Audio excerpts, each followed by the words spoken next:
This is going to be just an interim video before we start taking the injectors off.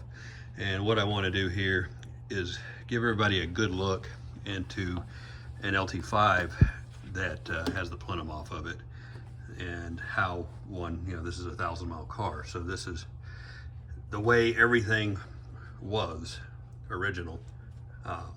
So if you never looked into an LT5, there's the plenum over there. As you see, we were able to get it over to the side and not disconnect the throttle cables and stuff, which not really a big deal, but just more simplistic.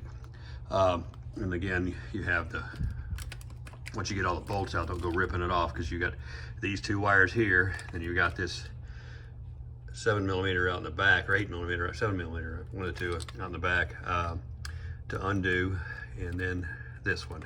So make sure that those get undone before you just start jerking on that thing. And one of the things that refreshed my memory here, this goes to your map sensor, this piece right here. And usually what happens is this will pop off the back here, because it has to loop around other stuff back there.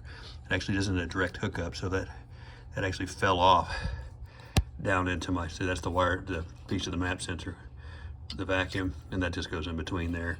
And then when you pull it off, it actually snakes around one of these fuel lines. And so when you pull the intake off, it pops that out. And then that ended up down at the bottom of my plenum base here, so make sure you don't lose that. And you want to make sure that that goes back on good. And that, of course, is a wire to the map sensor here, the electric wire to it in the back. So what we have here is, I'm sure some of y'all have done plug wires on these before, and that's where you have to get to them. And fortunately, they're all numbered. But, I guess most of the time, running issues are not the plugs on these plug wires on these cars, unless your car is just really old and driven a lot. Plug wires are rotted out or something. It's going to be the injectors, especially on 90 to 92s. And starter location, I'm not going to pull this off, because you see that 10mm bolt there and that, and I believe there's one or two more in the back. That comes up, and that's where your starter's at on these cars. And so they're not fun to get to by any means. Usually they don't go out. The only people that seem to have problems with the starters are people that wash the engine off and get a lot of water down in there where it gets into that starter. It kind of messes them up. But usually they're pretty good if you don't do that. So if you ever wash an LT5 engine, just make sure that you kind of, block everything off to where nothing goes down into that area. And just kind of wash around them. I never directly spray these LT5 motors, because one, their finish is very, very sensitive, and two, that's the other reason. If I ever do a pressure washer, I go in around down low with it and do everything up top by hand. So here's some of your issues that can happen. These vacuum lines on older cars will get brittle and break, and you kind of have to trace them all back to where they come from and where they go. And so these go to your secondary throttles. And basically, you see that's the one we pulled out there. It's off the side of the plenum. You can see it up top. Go down here, hook into this system here. Let me get these wires out of the way.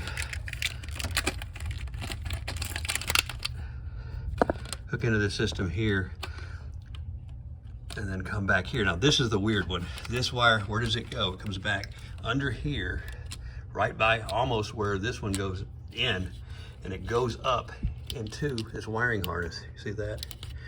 So those will break. It'll give you all sorts of trouble, and you got to be careful of that one.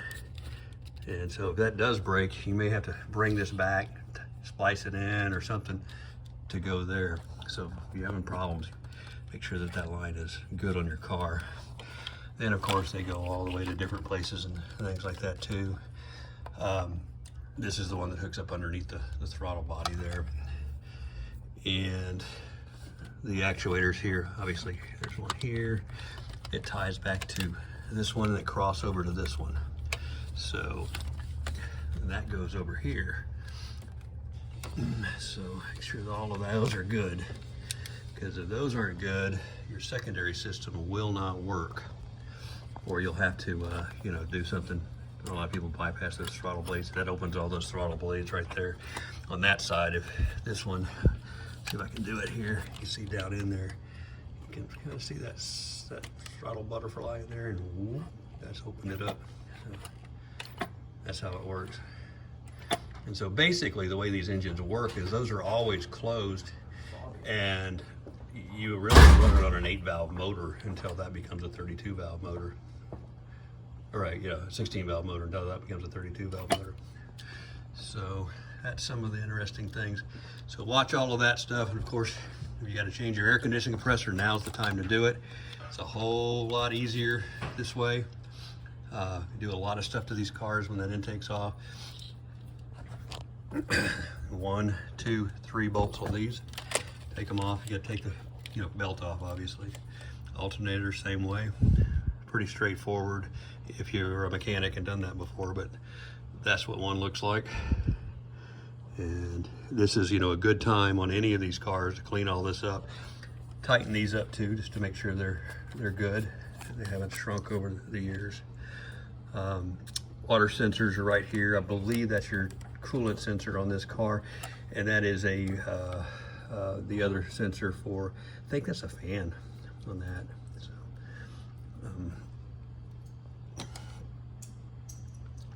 pretty sure that's what that is.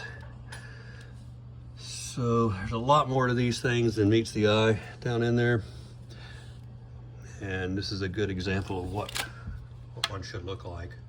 It's never been tampered with. And so if you've got any of these lines broken, change them. Even if you just got to put rubber hose on it, trace it back to its origin. Over here, I believe this goes up to your, where does that one go? It goes all the way to the front of the engine, up to some of that air pump stuff, junk like that. I believe that's where it goes. And of course, make sure that all this stuff is good for your fuel pressure regulator and your map sensor. So a lot of times those will go bad on these cars, and they'll run back, have a leak right through here. When I put these on, I'm gonna put a little silicone back on these things to make sure that they stick back in this thing here, because those things leak just a little bit, the car's gonna run like shit. And I've seen a lot of cars have problems because of just that piece right there after they've been worked on, because they've been loose, somebody's pulled on it, things like that. So that's kind of that. Just get a good view and keep looking. I'm going to make this just a separate video so people can see what it looks like underneath one.